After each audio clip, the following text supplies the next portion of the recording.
Before we speak of steps, methods, or strategy, we must pause and tell the truth.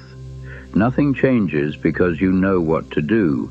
If that were enough, success would be common and regret would be rare.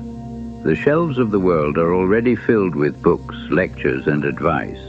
Knowledge is not scarce. Application is. What separates those who move forward from those who stay where they are is not intelligence, luck, or circumstance. It is decision, quiet, firm, and final. A decision that says, from this point forward, I will no longer drift. Most people drift, not because they are lazy, but because they never learned how to take command of their own mind. They react to life instead of directing it. They wait for motivation instead of building discipline. They hope conditions improve instead of becoming stronger than the conditions. The purpose of these next steps is not to inspire you for a moment. Inspiration fades. Emotion cools. What we are building here is structure, a framework that works even on the days you don't feel like showing up. Understand this: success is not a mystery reserved for a fortunate few. It follows laws, quiet laws that reward those who respect them and ignore those who don't. When you align with these laws, progress stops feeling like a struggle and starts feeling like momentum. You do not need to change everything at once. That is the mistake many make. They aim for transformation and collapse under the weight of it. What you need instead is order. Order in thought, order in habit, order in direction. Each step we are about to cover builds on the last. Skip one, and the structure weakens. Apply them in sequence, and something subtle but powerful begins to happen. You stop forcing results, and results begin to follow you. These are not theories. They are principles proven by time, tested by experience, and validated by those who quietly built lives of substance rather than noise. So as we move forward, do not listen casually. Listen as someone who is preparing to act. Take what applies to you and leave what does not, but commit fully to what you choose. Because once you understand these steps, ignorance is no longer an excuse, and from that moment on, your progress, or lack of it, will be entirely within your control. Truth 1, the inner cause behind outer results. Most people spend their entire lives trying to rearrange the surface of reality, working harder, chasing tactics, switching environments, blaming timing, never realizing they are fighting effects instead of commanding causes. They look at outcomes and think, if I change this circumstance, I'll finally be free. But circumstances are shadows. They move only when the source moves. The first truth is brutal and liberating at the same time. Nothing shows up in your outer world that wasn't first authorized internally. Wealth, poverty, momentum, stagnation, respect, invisibility, all of it originates in the unseen. Thought is not decoration. Thought is the raw material. This is where most people get lost. They hear thoughts create reality and reduce it to wishful thinking, positive slogans, or vision boards taped to walls they secretly don't believe in.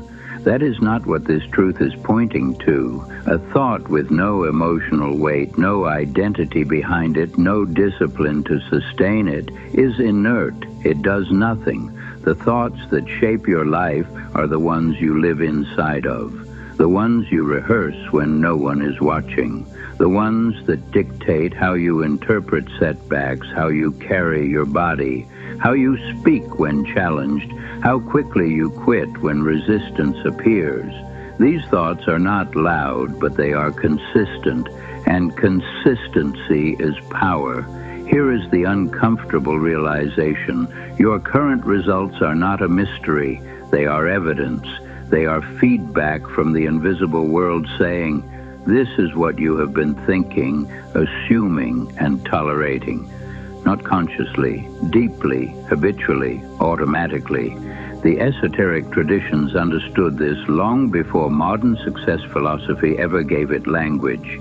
They taught that mind is the first substance, that everything solid was once invisible. Napoleon Hill translated this into practical terms when he said thoughts are things, but most people never finish the sentence.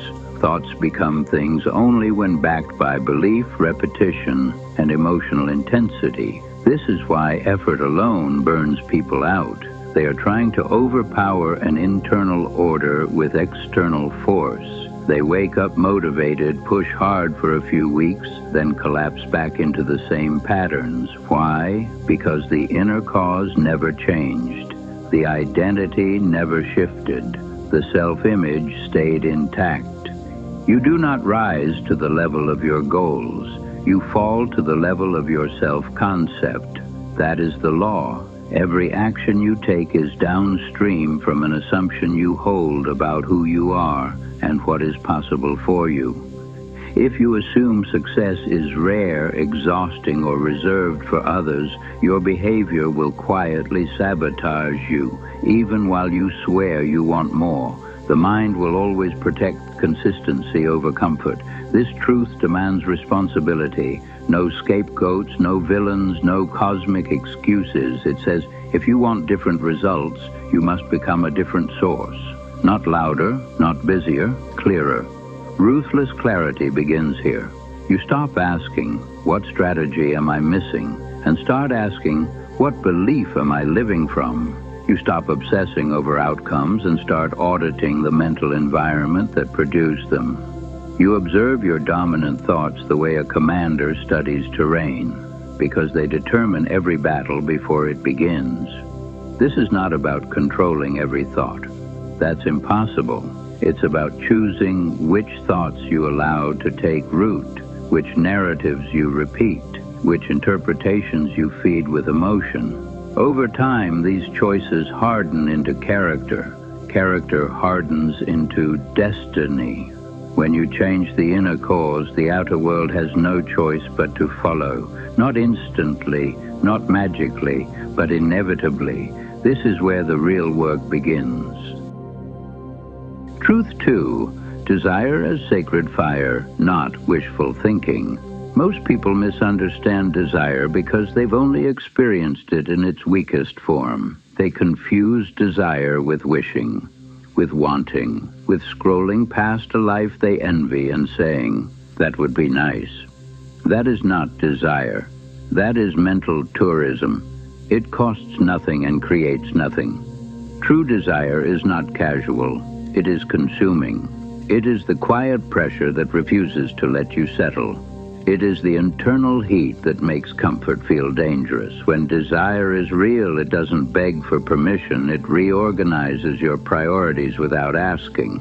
Ancient esoteric traditions understood desire as a creative force, not an emotional indulgence. They taught that desire is raw energy, the same force that builds civilizations or destroys them depending on whether it is disciplined or squandered. Napoleon Hill called it burning desire because without heat, nothing transforms. No metal bends. No future is forged. Here is the distinction most people never make. Wanting drains energy. Desire concentrates it. Wanting is passive. It leaks. It complains. It waits for conditions to improve. Desire is active. It sharpens attention. It demands alignment. It eliminates unnecessary movement. When desire is genuine, distractions lose their grip, not because you resist them, but because they feel irrelevant. This is why many people claim they want success, but secretly fear it.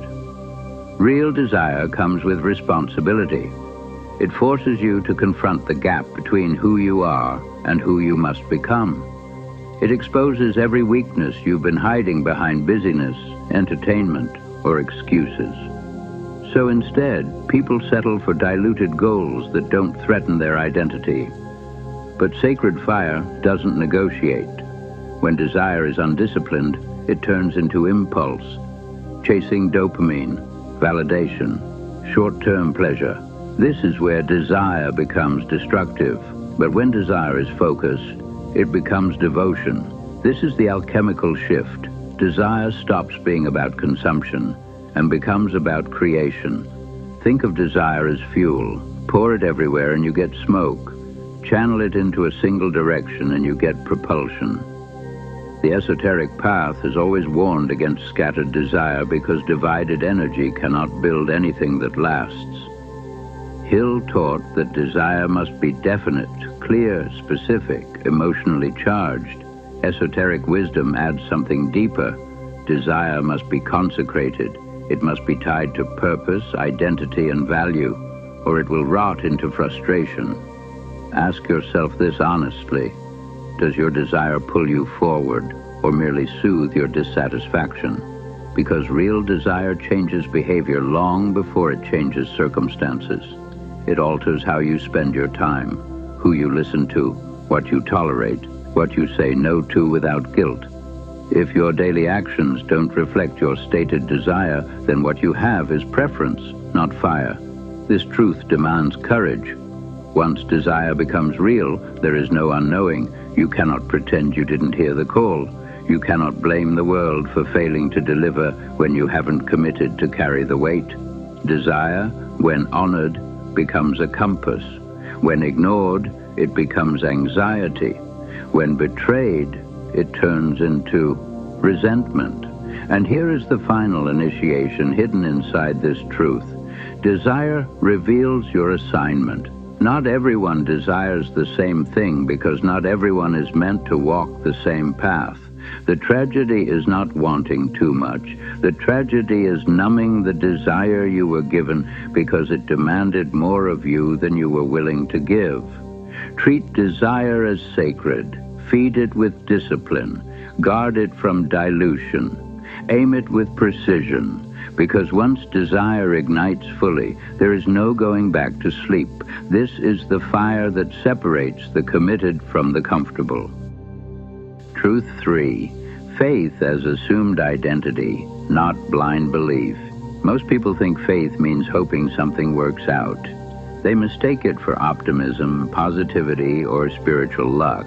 They say they have faith, but their daily behavior is soaked in hesitation, contingency plans, and quiet self-doubt. That is not faith. That is emotional insurance. Real faith is not something you feel. It is something you stand inside of. Esoteric wisdom has always taught that belief alone is weak unless it becomes identity.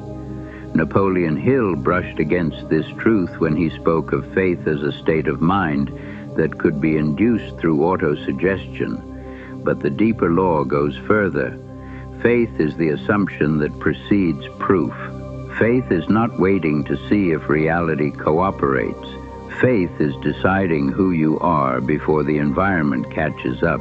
This is where most people fracture. They want evidence first, they want guarantees, they want permission from circumstances. But identity is not formed by results. Results are formed by identity. You don't act your way into belief. You believe your way into consistent action. Look closely at how you behave when no one is watching. That behavior reveals your true faith, not what you say, not what you post, what you default to under pressure.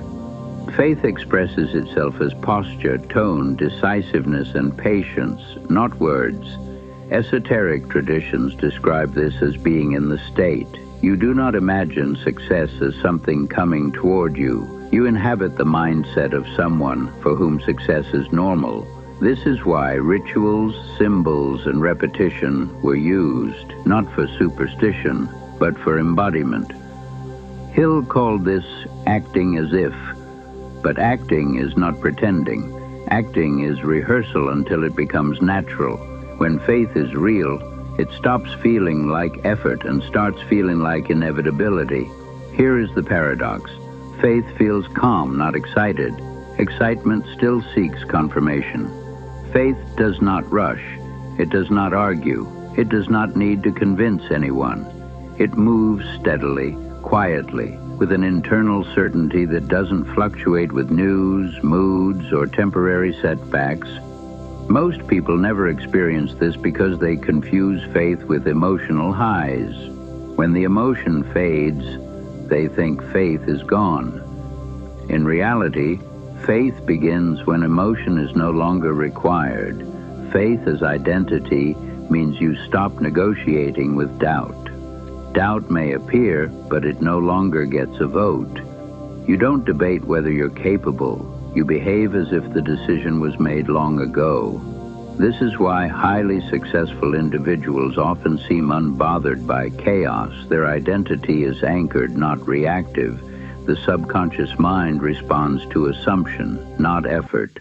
When you repeatedly assume a role, the subconscious reorganizes behavior, perception, and opportunity to support that role. This is not magic, it's alignment. Ask yourself this: who are you being while you wait?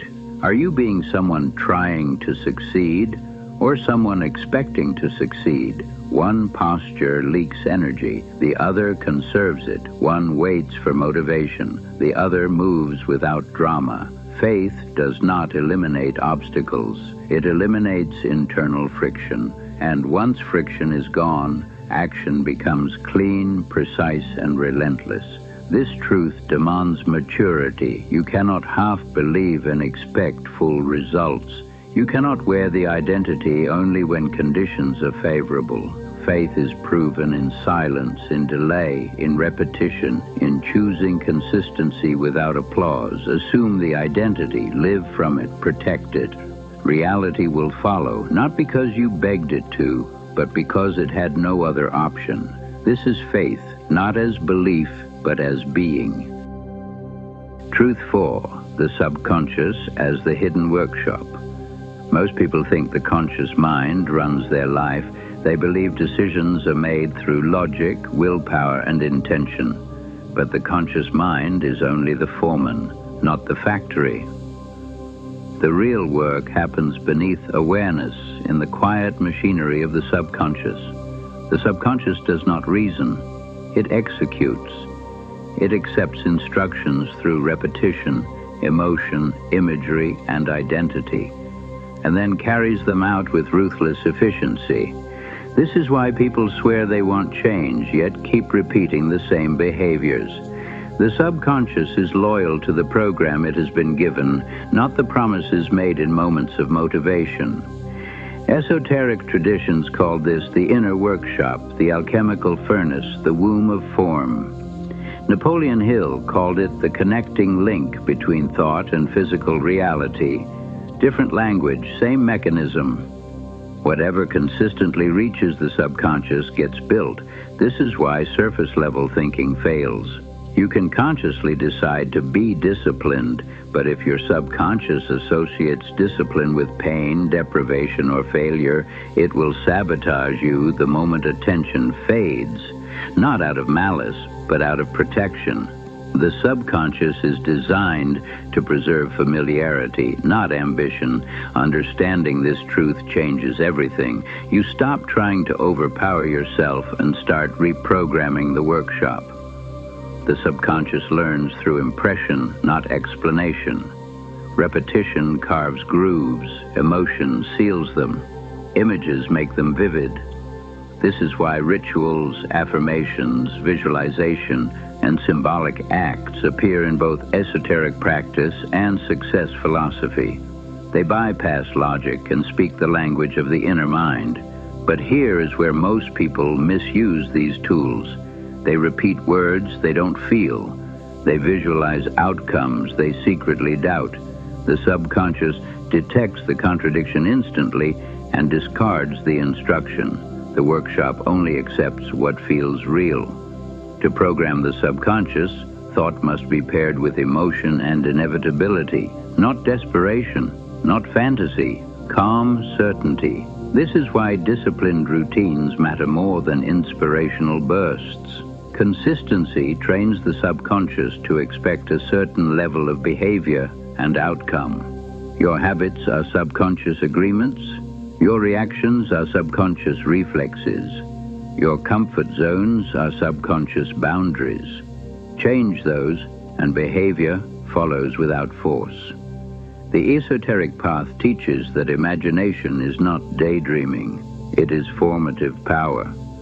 Whatever you repeatedly imagine with feeling begins to shape perception. You start noticing different opportunities, responding differently to stress, carrying yourself with subtle authority. From the outside, it looks like confidence. From the inside, it's alignment. Hill taught autosuggestion as a daily practice, but the deeper principle is this: what you feed before sleep and upon waking enters the workshop unchallenged. These moments matter because the conscious guard is relaxed. This is why night routines, morning rituals, and symbolic anchors are so powerful. The subconscious does not judge instructions. It does not ask if they are true. It asks only one question: is this repeated and emotionally reinforced? If yes, it begins construction. This is why negative self-talk is so destructive. It is unintentional autosuggestion. Every time you rehearse failure, scarcity, or resentment, you are placing an order in the workshop, and it will be filled. Mastery begins when you realize you are already programming yourself, whether intentionally or not. So the question is no longer, can I change? The question is, what am I repeatedly instructing? When you take control of the hidden workshop, effort becomes lighter, willpower becomes secondary, action becomes automatic. You stop fighting yourself and start moving with internal momentum. This is not motivation, this is engineering, and once the workshop is aligned, results are no longer forced, they are manufactured. Truth 5. Emotional transmutation as power control. Most people are not weak because they lack intelligence, resources, or opportunity. They are weak because they leak power. Their energy is scattered across impulses, reactions, cravings, resentment, validation seeking, and emotional volatility. They wake up tired not because they worked hard, but because they spent their force everywhere except where it mattered. Esoteric traditions understood this long before modern psychology gave it names. They taught that emotion is energy in motion and that unmastered emotion becomes waste. Napoleon Hill approached this truth through the idea of sexual transmutation, but the principle applies to all emotional force: desire, anger, ambition, passion, fear. Emotion is raw power. Power without direction becomes chaos. When emotion is undisciplined, it controls you. You react instead of decide. You chase instead of build. You explode or withdraw instead of advance. This is why many people live in cycles of short bursts followed by collapse. Their energy spikes, then burns out. Transmutation is the act of redirecting emotional energy upward and forward rather than outward and downward. It is not suppression. Suppression creates pressure and eventual rupture. Transmutation is refinement, like converting steam into mechanical force. Consider how much energy is lost through impulsive pleasure, constant outrage, fantasizing without execution, rehearsing grievances, seeking approval, indulging distraction. All of this is fuel that could have been used to create. Hill taught that the most successful individuals convert emotional intensity into focused action. The esoteric path goes further. Emotional mastery is what separates the initiated from the reactive masses, not because emotion is evil, but because it is sacred fuel. Here is the hard truth. Most people's emotions own them. Their moods decide their output. Their impulses dictate their schedule. Their reactions shape their future. This is not freedom. It is captivity disguised as authenticity. Power begins the moment you stop asking, "How do I feel?" and start asking, "What does this energy need to become?" Anger becomes resolve. Desire becomes discipline. Fear becomes alertness. Passion becomes craftsmanship. This is emotional alchemy. Transmutation requires containment. This is why structure, routine, and boundaries are essential, not as punishment, but as vessels. Without a container, energy spills. With a container, energy compounds. This is why highly disciplined individuals appear calm. They are not less emotional, they are more concentrated. Their energy moves in one direction instead of 50. There is also a moral dimension to this truth. When emotional power is wasted, resentment grows. When it is refined, dignity emerges. You become harder to manipulate because you no longer react on command. News cycles lose their grip. Provocation fails. Temptation weakens.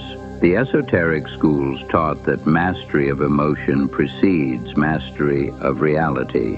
Hill taught that those who fail to control emotional energy sabotage themselves at the moment of opportunity. The modern world is designed to extract your energy. Endless stimulation, outrage, pleasure, noise, it all exists to keep you expending power without producing anything. Emotional transmutation is rebellion. It is sovereignty. Ask yourself, where is my energy going each day? Is it building something or evaporating? When emotional energy is mastered, focus sharpens, work deepens, time stretches, confidence stabilizes. You stop chasing intensity and start producing substance. This is when effort becomes lethal, in the best sense, clean, directed, unavoidable. Control the energy, and you control the outcome. This is power, not loud, not flashy, but undeniable. Truth 6, Rhythm, Habit, and the Law of Cosmic Order. Most people believe success comes from intensity, from massive effort, sudden breakthroughs, and heroic bursts of motivation. They wait for the perfect mood, the perfect moment, the perfect surge of energy. And while they wait, life passes them by. The universe does not reward intensity. It rewards rhythm. Esoteric traditions called this the law of rhythm, the law of cause and effect, the law of return. Napoleon Hill named it the cosmic habit force. Different languages, same reality. Whatever you repeat becomes easier, stronger, and eventually automatic, for better or worse. Rhythm is invisible momentum. It is the reason small, consistent actions outperform grand but sporadic ones. It is why discipline feels unfair at first and inevitable later. In the beginning, rhythm demands effort. Over time, it provides it. Most people fight rhythm instead of building it. They oscillate between overexertion and collapse.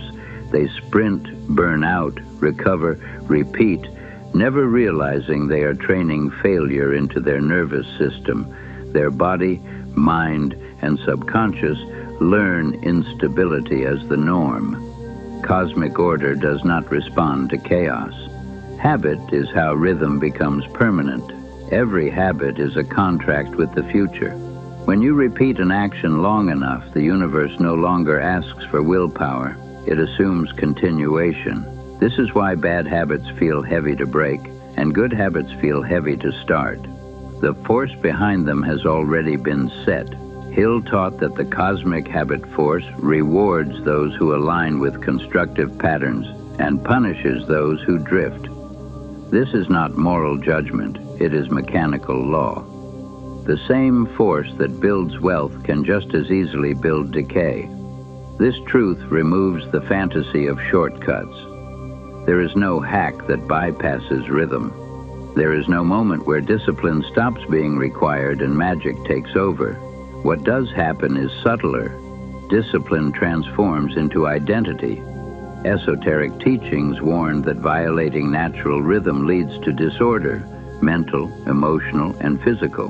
Modern life encourages exactly that: irregular sleep, chaotic schedules, emotional spikes, inconsistent effort.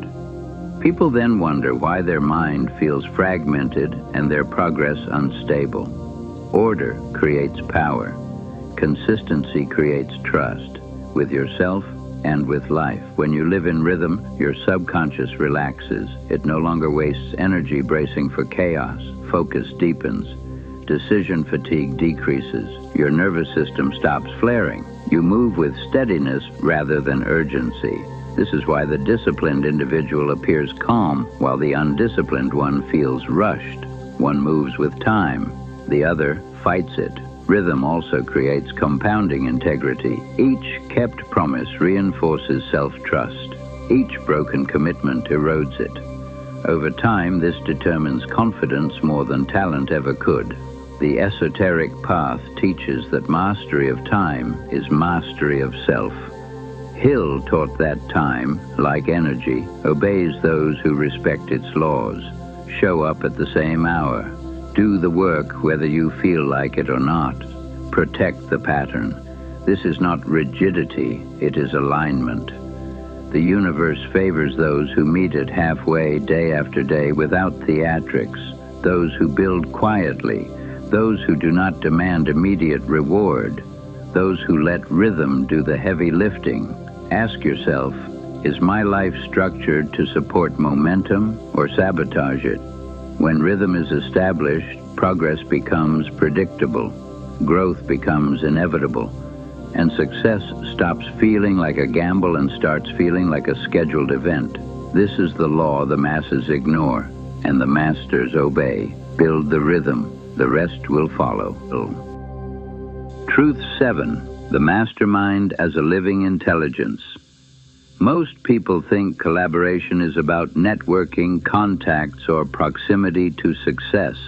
They collect names, attend events, shake hands, and exchange surface-level conversations, hoping something will rub off. But the mastermind principle was never about social activity. It was about shared consciousness. A true mastermind is not a group of people. It is a field. Napoleon Hill described the mastermind as the coordination of knowledge and effort between two or more minds toward a definite purpose. Esoteric traditions describe something even older.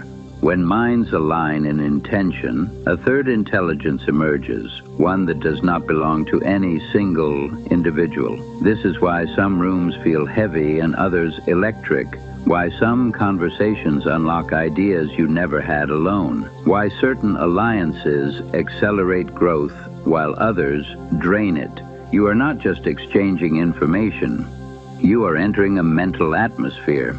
Most people choose associations unconsciously. They spend time around those who mirror their fears, justify their limits, and normalize stagnation. Over time, this becomes their mental climate. Their thinking shrinks not because they are incapable, but because the field they inhabit reinforces smallness. The mastermind works in the opposite direction. It amplifies, it sharpens, it challenges assumptions. It raises standards without needing to say a word. Esoteric teachings warn that proximity is influence. Hill taught that the mastermind multiplies power. Both point to the same law. You do not think alone. Your dominant thoughts are shaped by the minds you consistently engage with. A true mastermind requires alignment on 3 levels: purpose, a shared aim beyond ego; respect, intellectual and moral equality; contribution, each member brings value. Without these, the group collapses into noise. Here is what most people miss. The mastermind does not exist to comfort you. It exists to refine you. It exposes blind spots. It demands accountability. It reflects back not who you say you are, but who your actions prove you to be. This is why growth-oriented individuals often feel lonely before they find their circle. Their internal frequency no longer matches their environment. They feel out of place not because they are arrogant, but because they are evolving. When the right mastermind forms, effort decreases and insight increases. Ideas arrive faster, decisions sharpen, resistance loses strength.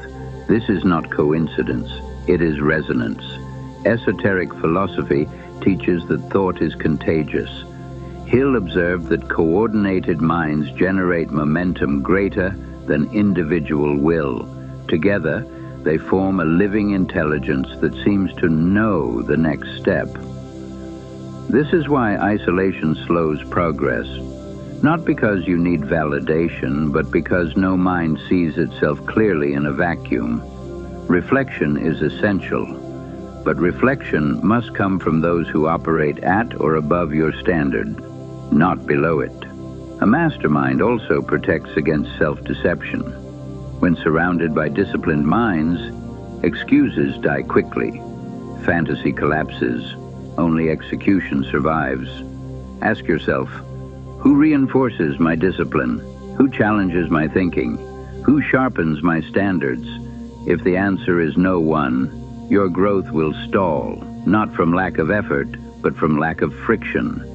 Choose your mental environment as carefully as you choose your goals, because the right alliance does more than support success. It accelerates inevitability. This is not networking, this is intellectual gravity, and once you enter the right field, you will never think the same way again. Now you know something you didn't know before, not because it was hidden, but because it was waiting for your attention. The path is no longer unclear. What remains is not information, but resolve. From this point forward, there is no mystery about why progress happens or why it stalls. The laws do not change to suit comfort. They respond only to application. Do not wait for confidence to arrive. Confidence is built in motion. Do not wait for the perfect moment. The perfect moment reveals itself only after you move. And do not look around to see who else is doing the work, because this path has always been walked by those willing to stand apart. What you do next matters more than what you've heard. One disciplined action taken today outweighs weeks of contemplation. Momentum is fragile at the start, but once established, it becomes difficult to stop. Remember this: the world does not reward intention. It rewards alignment. When your thoughts, habits, and actions move in the same direction, resistance fades and progress accelerates. So leave this moment with purpose. Choose one step, apply it with consistency, then another. Let the structure do its work. Let time become your ally instead of your enemy. And if doubt speaks, and it will, do not argue with it. Outwork it, quietly, relentlessly. The future you want is not waiting to be discovered. It is waiting to be built. Now begin.